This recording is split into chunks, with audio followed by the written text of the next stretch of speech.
അല്ല, വേറെ മാർഗ്ഗമില്ലാത്തതുകൊണ്ടാണ്. കാരണം എന്ന് പറഞ്ഞാൽ പോലീസിന് നേരത്തെ നമ്മൾ ഒരുപാട് പരാതി കൊടുത്തു. പോലീസ് അതിൽ പലതിലും FIR ഇട്ടു. പക്ഷേ ഒരു പ്രതികളെയും പോലീസ് ഇതുവരെ പിടിച്ചിട്ടില്ല. ഒരു കേസിലെ പ്രതികളെ മാത്രമാണ് പോലീസ് പിടിച്ചത്. എല്ലാ കേസിലെയും പ്രതികളെ പോലീസുകാർ പിടിക്കണം. ഇപ്പം എന്ന് പറഞ്ഞാൽ ഇന്നലെ ഉണ്ടായിരുന്ന സംഭവമുണ്ട്, അതുപോലെ തന്നെ പ്രസിഡന്റിൻ്റെ വണ്ടി കത്തിച്ച സംഭവമുണ്ട്. ഈ സംഭവത്തിൽ യഥാർത്ഥ കുറ്റവാളികളെ കണ്ടെത്തിയാൽ മാത്രമേ പറ്റും. അതിന് കൃത്യമായിട്ടൊരു ഉറപ്പ് നമുക്ക് കിട്ടണം.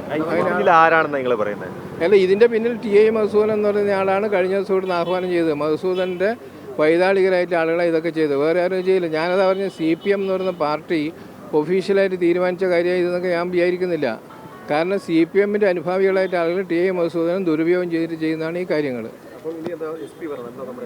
അല്ല, SP ആരെങ്കിലും ആയിരുന്നു ഓഫീസർമാർ വന്നാൽ നമുക്ക് അവരെന്താ പറയും നോക്കിയിട്ട് നമുക്ക് നിലപാടെടുക്കാം. അതുവരെ ഇവിടെ ഇരിക്കും. പരാതി സ്വീകരിച്ചു. അല്ല, പരാതി സ്വീകരിച്ചിട്ടുണ്ടല്ലോ. അല്ല, SP അല്ല, ഉയർന്ന ഓഫീസർമാർ ആരും വന്ന് ചെയ്യേണ്ട കൃത്യമായിട്ട് ഉറപ്പ് തന്നാൽ നമ്മളിവിടുന്ന് പോകും.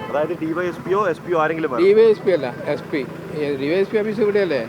അയാൾ ഇതിനു മുമ്പേ കൊടുത്ത കാര്യങ്ങളൊന്നും കാര്യമായിട്ട് ഇടപെട്ടില്ല. അപ്പോൾ SP അതുപോലെ മേലെ ഓഫീസർ വന്നു കഴിഞ്ഞാൽ മാത്രമേ പ്രശ്നം അവസാനിക്കില്ലെങ്കിൽ ഞാനിവിടെ ഇരിക്കും.